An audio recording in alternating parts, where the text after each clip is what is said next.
Hello and welcome to Transforming Tomorrow from the Pentland Centre for Sustainability and Business. I'm Paul Turner. And I'm Professor Jan Babington. This week we're going back to the future. How do we look after future generations? How do we build organisations that deliver long-term values? And how is this impacted by cultural differences? But most importantly, how sustainable are the Moomins? And how much are they considering future generations?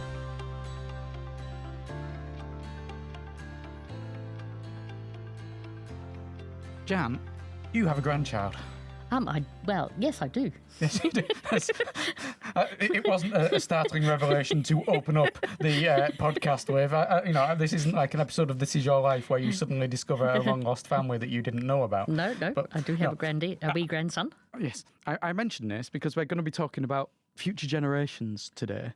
And when you have a child or a grandchild who's very young, and yours is 13 months? Yes. As you say, I would have just said 1, but 13 months, we want to be very precise. And if he could speak, he would be definitely on the side of confirming it's 13 months and not 1 year. You've got there someone who is going to be living through all the changes that are coming up in the world, is going to be here possibly until the next century. You'd certainly hope until the next century. And what they're going to see is going to be far beyond what our imaginations can possibly encompass. Absolutely. And if I'm lucky enough to have a chance to chatter to him as he grows up, I can remember the century before this one. So between him and I, we've probably got a great spread. Yeah, and just so you're not making that sound like you're really old, I can remember the century before this one as well. You're a good friend. You're a good friend. Yeah. There are people who are 10 years younger than me who can remember the century before this one. So it's not that's not as big a boast as you might think, I'm afraid. I was really just giving him a span that he can't find in his own lived reality, most likely, although we don't know how long people are going to live in the future. But between the stories that his granddad and his mum and dad and he can tell, he's going to have quite a big storyline there. Yes, my children can.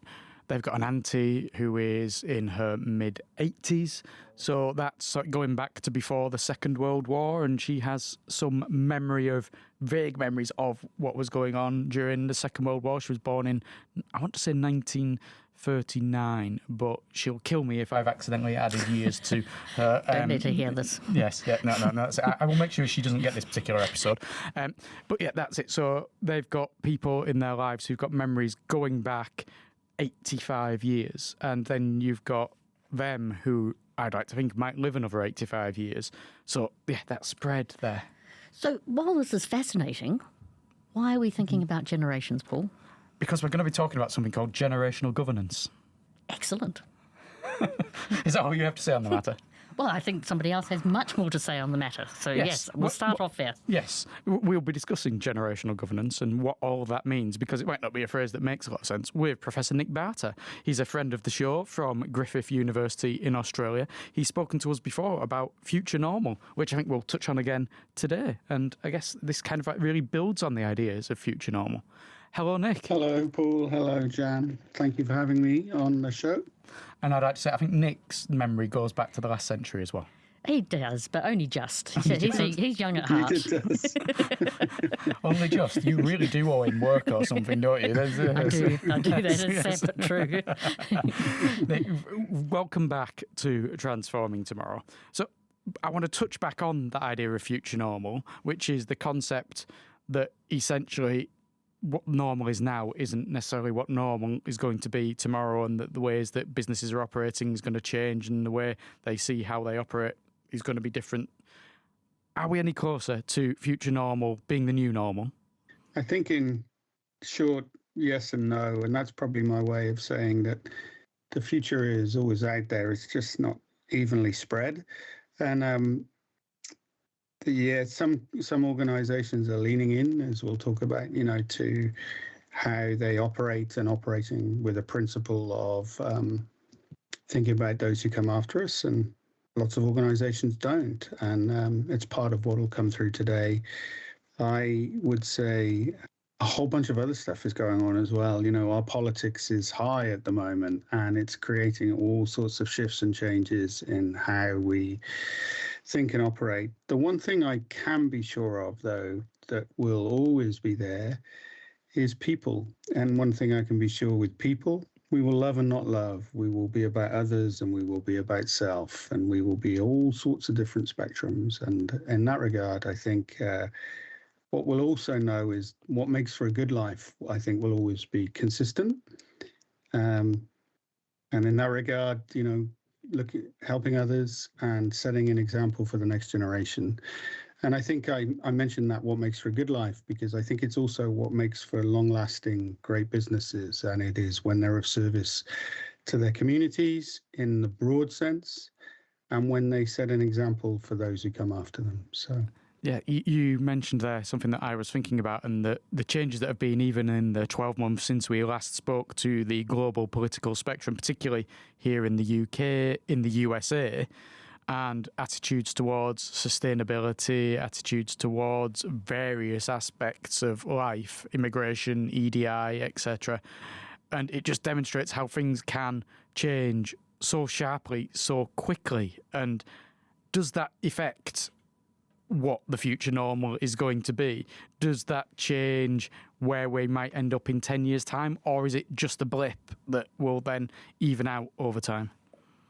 Oh, I think it does, because it's making us shift our language.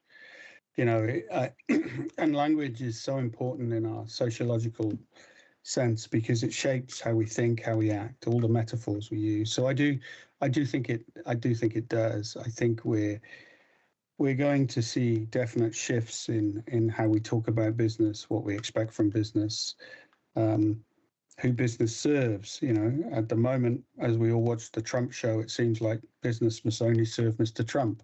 But, we're going to see debates and along the way about how that plays out. We're also going to see business leaders shift against that, I'm sure. So there'll always be that spectrum of business leaders who take one view that they try and keep up with the currents of what's happening, and there'll be those that take another view who are playing a much longer game and playing for generation after generation of leaders, customers, communities, etc., just playing for decades and decades. And those organizations, I think, will probably track very similarly to they are now. And I think it's because of that piece I said about what makes for a good life and how we are. So we will continue to be selfish and not selfish. But what makes for a good life, I don't think will ever shift for us. It's that notion of being of service and setting an example. And I think you just rolled that up on a slightly bigger scale when you talk about organizations. So. And that whole idea that you've expressed about generations and looking forward, etc. So I'd like to come in on that, because this is really what we're going to talk about today, is the idea of generational governance. And I wonder, what does that mean in a corporate setting? Really, when I talk about that, it means organizations. I'm in danger of answering the question by rearranging rearranging the words you had in your question, but I'll try and do a bit more than that. For me, this means organizations engaging in a form of governance that considers the next generation. Now, when I say that, I don't mean the next set of leaders, like, somebody might be on the board of an organization or in the C-suite or a manager or whatever for 5-6 years or whatever.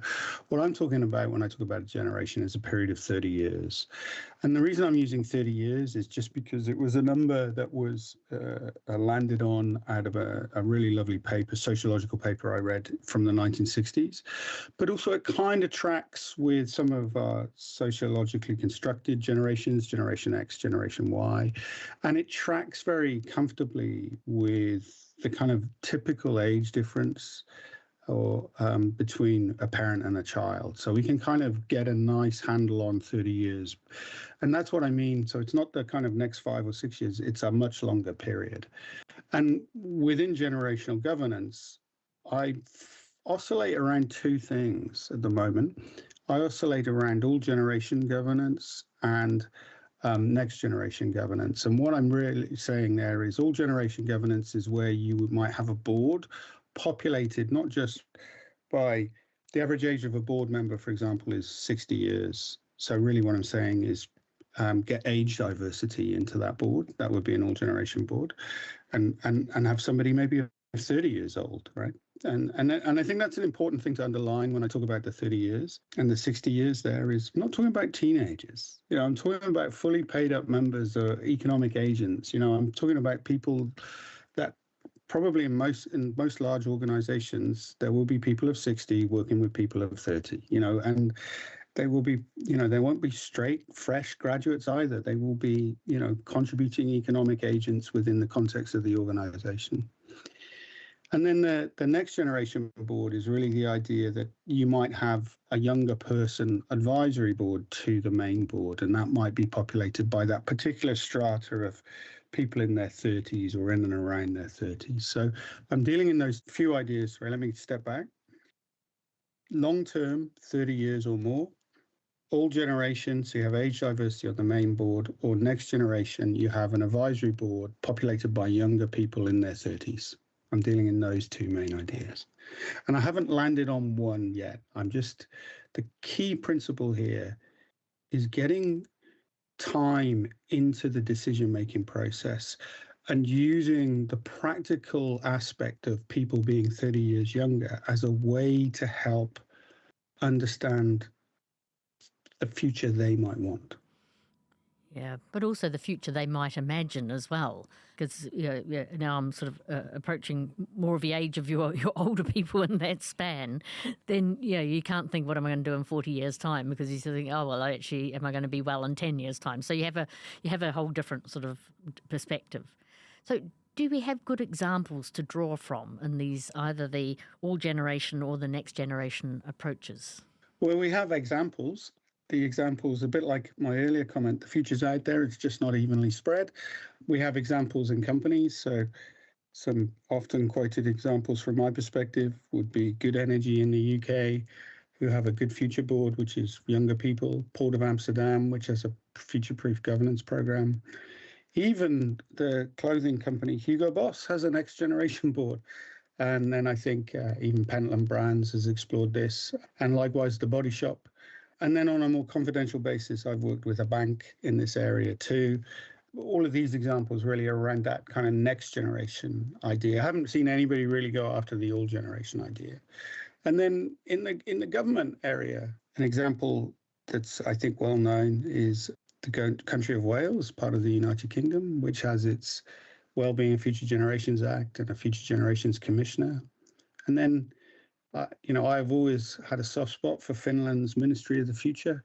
And so partly because I think there's some kind of great 60s pulp novel called Ministry of the Future somewhere. So, yeah. So there are examples and hopefully more. And I think I should probably add, why do I research this?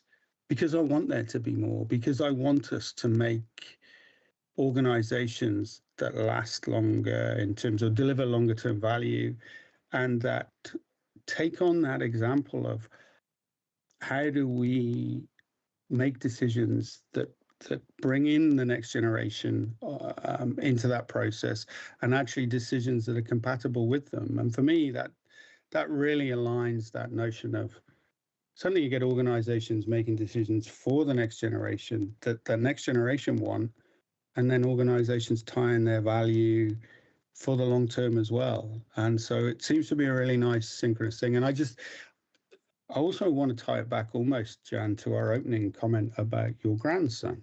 One of the interesting things about the next generation is when we look at them, we can very quickly realize, actually, what we've got to now do is steward this place, our decisions, to make a good citizen out of, and likewise with your children, Paul, we've got to steward these people to be good citizens. That's our responsibility now.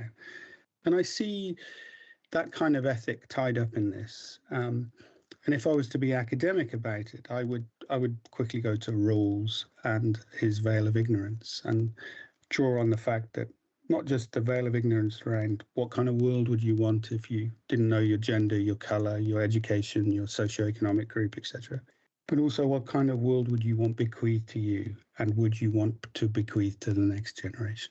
So I just think these are high principles that allow us to reach for much greater ideals with organizations, and in so doing, create, in inverted commas, better organizations. I think you'd be fascinated, Nick, by the work of Professor Alfredo de Massis, who is partly here and partly at IMD in Switzerland and partly at various other places around the world. He's a very busy man. He specifically looks at family businesses. He's got a great background in family businesses, and we will get him as a guest on this show. And part of his work looks at the influence of the next generation on sustainability attitudes in family businesses. And he sees there that can be such a big influence, and those companies that have got boards where the next generation feature more vocally and actively, and how that can shape what their attitudes are and how that does have an effect on sustainability practices and what they're doing and how they're perceiving the future. I think that ties in really nicely with this. I say we will get him in as a guest, Jan. He's certainly on our list. So, that'll happen. So, Nick, with your work, though, you've been surveying companies in various different countries about these ideas. So what have you been talking to them about? What have you been asking them? So unfortunately, we don't do surveys with clipboards. That's a very last century way to do things, probably. We now do surveys with mobiles and electronically distributed, and nobody ever sees anybody kind of thing. And so we distributed a survey, so 2024, in Japan, Australia, and the UK. And we had about just over 1,000 responses from each country. The respondents were on average 43 years old, and the age range was 18 to, I think, 100, surprisingly. But, whenever somebody puts 100 in a survey response, you're like, yeah, I'm not so sure. But either way, we had a broad age range. 70% of those people work for for-profit companies, and about 30% were on the board or C-suite of the organization they worked for. And really that survey was about understanding people's perceptions of this notion of generational governance. And this, we in the survey, we explained an all-generation board or a next-generation board. And we asked them things like, did they think the organization they work for made decisions that consider the next generation or future generations, sorry? Did they think the organization they work for would benefit from implementing generational governance? Would the decisions it make change in their view, particularly around societal outcomes and climate change? And what did they see as the benefits and barriers of implementing generational governance? So it's a very, very straightforward questionnaire, survey, if you like, not trying to do anything too fancy, but really we wanted to do it just to kind of get a sense of the world out there. Because the thing with this idea is plenty's been written on it. Plenty of academic papers have danced around this. There's a few examples that I talked about, but nobody done any kind of survey on it. So we thought, let's just try and get a bit of a litmus test of what people think. What did you actually uncover then? What did you find out? And were there any differences between the three countries, between different types of companies that you spoke to? At a base level, people do think their organizations consider future generations and are leaving a positive legacy. And that's especially so if you're already in the board or C-suite. You really do think your company is making decisions for future generations and leaving a positive legacy. Similarly, at a base level, people think their organization is enabling a just society and enabling, we talked about net zero by 2050. They think that that's happening too. Interestingly, they also believe their organization would benefit from developing a form of generational governance. And if it did, their organization would make decisions that are even more socially just and even more enabling of net zero. And again, if you're in the board or C-suite, you were even more positive about generational governance, leaving a positive legacy and making decisions for future generations than you were if you didn't have a form of generational governance. So kind of what that showed us was once you make generational governance conscious, you'll make even better decisions for future generations. And then going further, we asked about barriers and potential positive outcomes. And what we got, which I was really pleased to see, was all think generational governance would enhance the long-term value of the company, enhance its reputation, and give it a greater ability to attract talent. Again, three things which, not every CEO, because they're not in it for the long term, but CEOs and leaders in it for the long term. Like, everybody wants that. Can we attract talent? Can we make money over the long term? Will we enhance our reputation? Because all of those things point to customer loyalty and employee loyalty. And then we also found these barriers of people thinking, but they won't really want to share power. They won't really want to invest in the next generation to be able to sit on these boards and the like. So we found that was in the broad stakes what we found. And then I think the most particular, other than the story about the board and C-suite being even more positive, was how the Japanese are least convinced by any of this. They were kind of like, and that took us by surprise, I think, because you just have this notion of Japan, long-term thinking, traditional steadiness.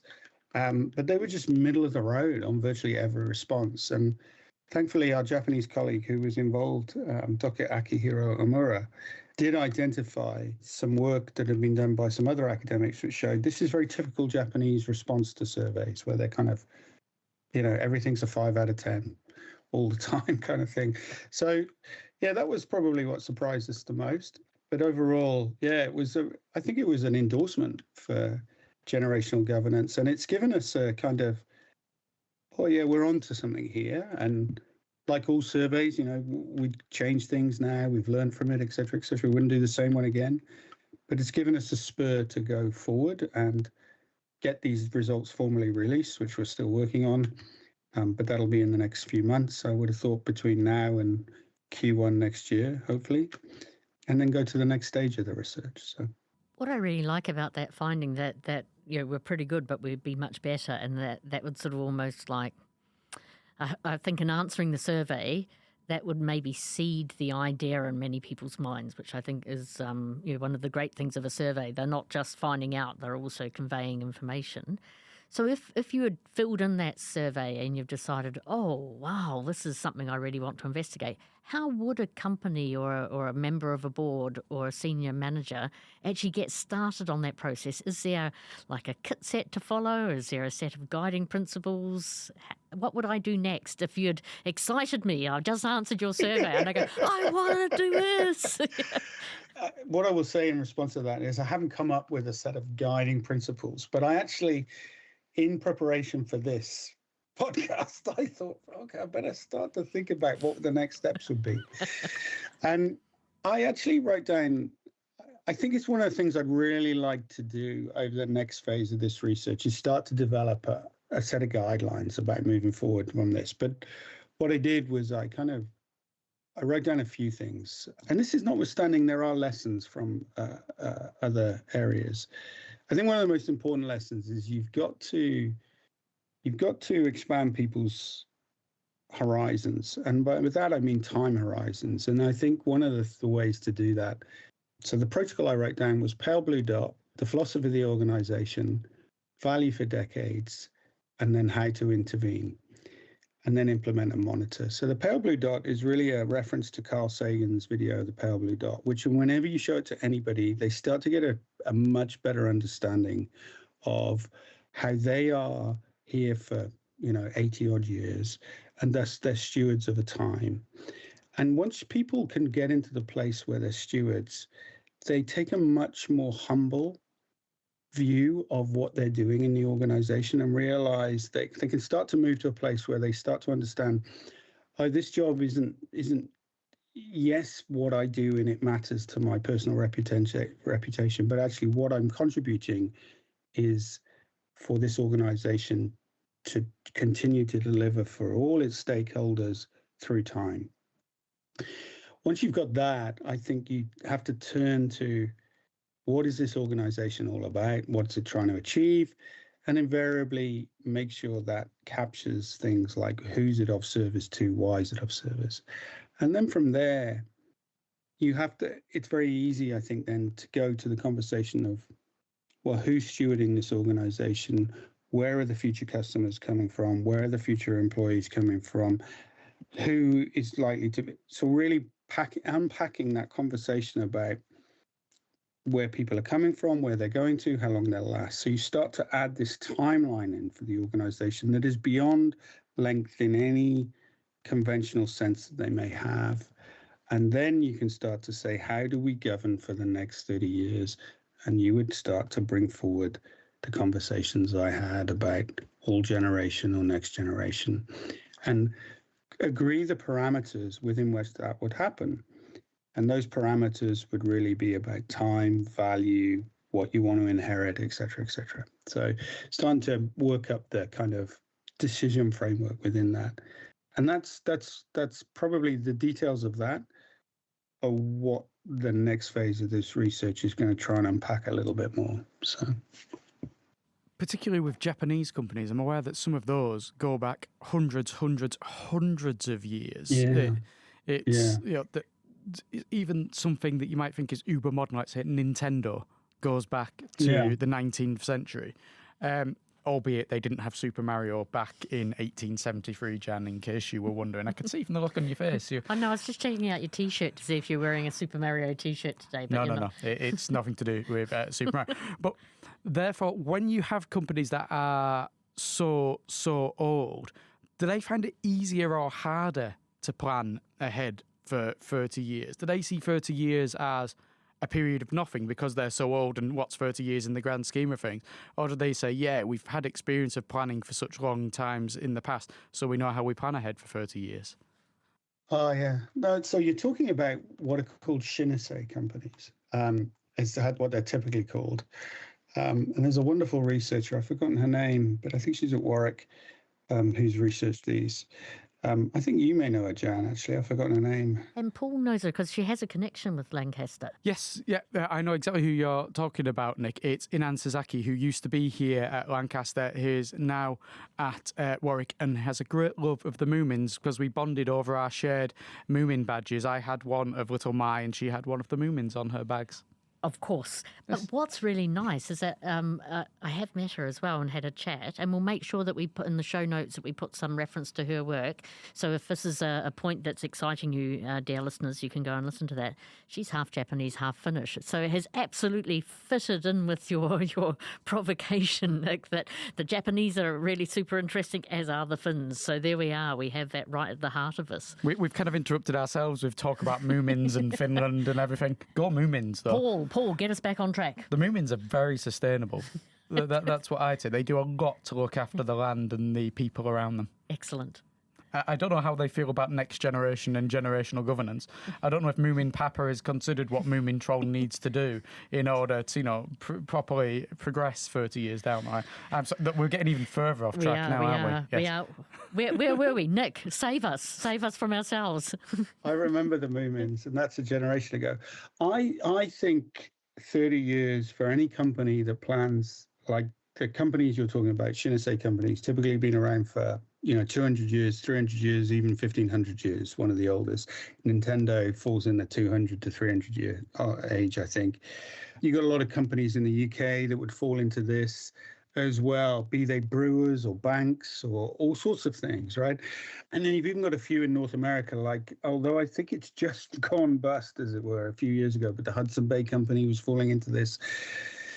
What you see with a lot of these companies, because one of the things I've been doing is distilling the lessons from these, is they have an enduring philosophy, right? And that philosophy will be about those things I said probably at the start of this podcast, which is about being of service to others, building community, and setting an example for those who come after us.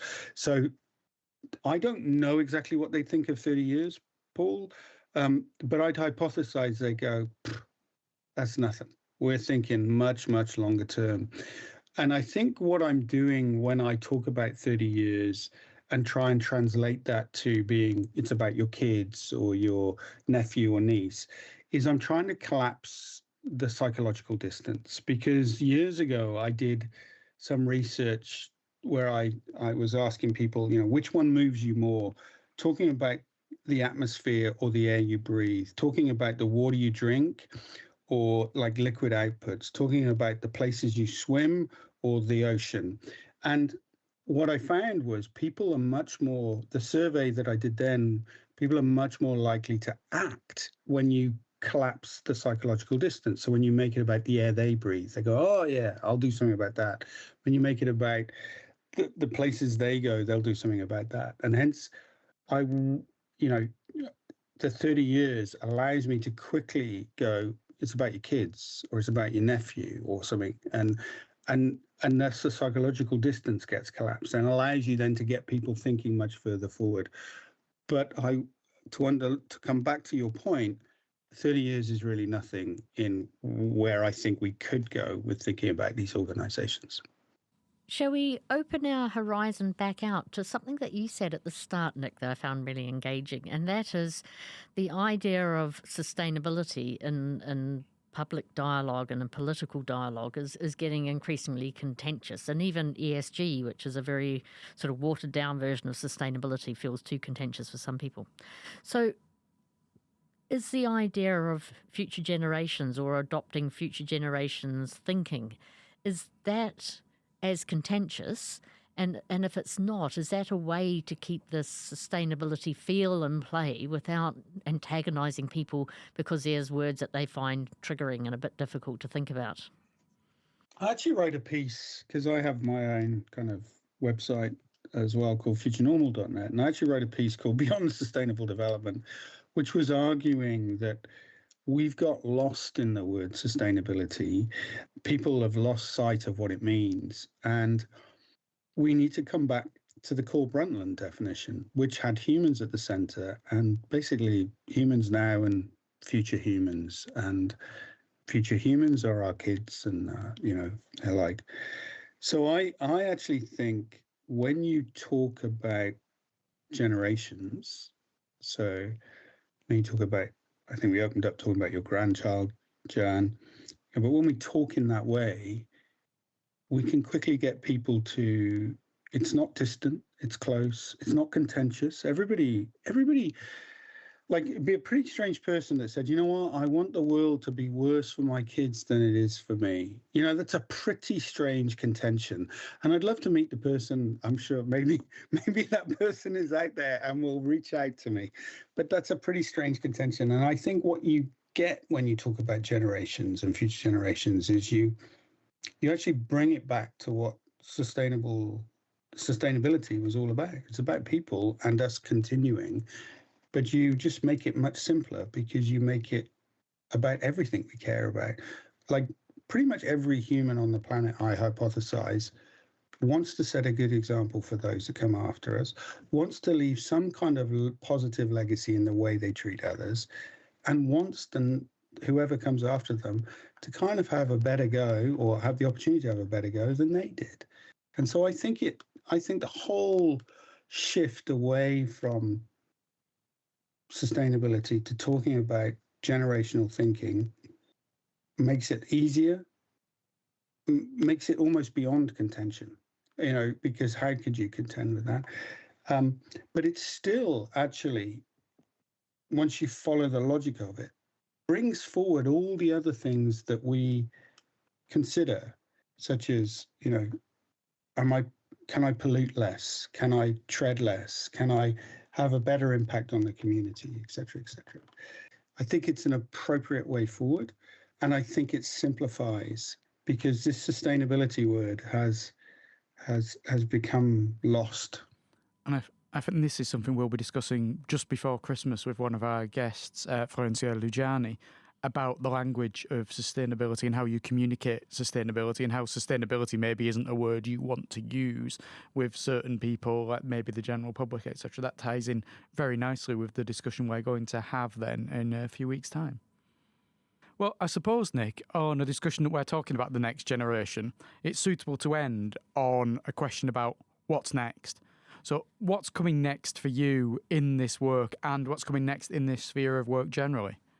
What I wanted to say was, at the level of the generational governance research, what's next for me is just more of it. And I think the immediate next is, I actually want to work on creating a list of people who will meet and talk and sit and have in-depth discussions about this, and be they organizational, people who own organizations, chairmen, CEOs, shareholders, whatever, with the view to developing, protocols and guidelines, if you like, to help people take the next step. And with a view to fleshing out even more of the benefits, I think. And then, alongside that, interestingly enough, I'm about to, in the next couple of months, put pen to paper on the next Future Normal book, which is the last thing I spoke to you about. And that is going to be how to build enduring organizations. And it's going to take all the lessons we have from organizations such as Synesthetic organizations, but also others, about what it means to build great, long-lasting organizations. And generational governance is part of that ingredient list, as is a whole bunch of other stuff, which I won't bore you with now. So my whole trajectory going forward, within the context of this research, is more of it. And my trajectory going forward is more of how do you build great, long-lasting companies that deliver value for generation after generation. Well, I think Nick's just earned his place in Series 4. Can we think that far ahead? I don't know, do we have a Future Generations board that's considering whether season 4 is the way to go forward, or whether we just stop season 3? Oh no, we've got to have a season 4. Okay. Look, Nick, that was brilliant. Thank you. Thank you very much, Nick. It's been great having you back on the show.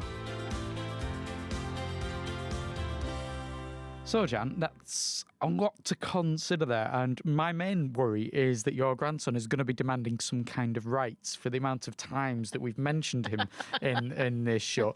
How aware is he about copyright and commercial licensing and, the use of his own image and being, etc.? At the moment, he's really interested in shower curtains, I'm told. But also, I should say something about the wee man. So, I haven't had children, so he is my grandson, but it's basically my husband's grandson. Yes, yeah. If you're going to go all biological on this, which I don't really sort of think is worth it. But I suppose, and I never really understood when people said I had kids and I thought about the world in a different way, because I didn't have kids, so I couldn't make sense of it. But I found it really intriguing when partly because we love his mum, and then another wee person arrives to be a part of our family, and so I think I should call him my grandson. I view him as my grandson. He's got more grandmothers than most people need because of the hybridity of that family setting. But it's just, it does sort of make you think a wee bit further again. And I thought I was already thinking in that way. Mm-hmm. So I think it's not about necessarily having blood relatives of a certain age, but actually to have a good in-depth experience with someone and think, actually, what's their life going to be like? And I think that can happen in all sorts of contexts. You don't have to have kids yourself to do that. Wait until he starts asking you questions about these kind of topics in ways that only children can, or along the lines of, well, why do we use plastics then? Why do people keep throwing rubbish everywhere? And why is it that if it's bad, why do we keep using coal and gas and all this lot? And they'll ask them in ways that are very simple and straightforward as children, not the ways that people will post on LinkedIn that their 5-year-old has asked a question worthy of a Nobel Prize winner. But they will ask questions around these areas, and you've got to try and think about them. And for the areas, the topics that come up there. And, I start thinking about, I don't even know if when my children are fully grown up, the house that I grew up in will even be accessible if sea levels continue to rise. I don't think that the house itself will necessarily flood it over, because it's high enough up that it would take a 3 metre or something sea level rise in order to that. But is it going to be so easily accessible, because parts of the way that you get there are going to be flooded on such a regular basis? And you start thinking about all kinds of things. But what I also really liked about what Nick was talking about was that distinction between all generation and next generation. Mm-hmm. And so that actually opening up a temporal perception or a way of valuing different things or making sense of different things is really important. And I don't necessarily buy the totalizing nature of Gen X, Gen whatever, but there is something about one's life experience over a particular period of time that definitely does shape how you think about things, what your expectations are. And I suppose for people more or less our age, which I suspect a lot of our listeners will be, that row back from sustainability, from equality and diversity, from some of those things that we've maybe taken for granted because they've been there during our working lives, is actually quite a surprise, and it takes a bit to sort of get your head around. So I think, this sense of flux is always there. Yeah, it's essentially we've been moving further and further towards issues such as equality and around topics of sustainability for so long over our lives. Everything has moved gradually in that direction. that then comes the pushback. It's pushing further away over these last 12 months especially. There's been so much talk, and it's almost, if you want to talk about sustainability, if you're in America, you're so far on the left, you may as well be Chairman Mao. It's gone that extreme in discussions in certain countries. And as Nick says, it's what happens and how it's treated as maybe a bump in the road rather than a definitive change in tack, and how for these companies that have been going for hundreds of years, even more than 1,000 years in some regards, that 30 years is nothing. Therefore, the last 12 months, that's less than nothing. Yes. And we'll put on the show notes for this episode.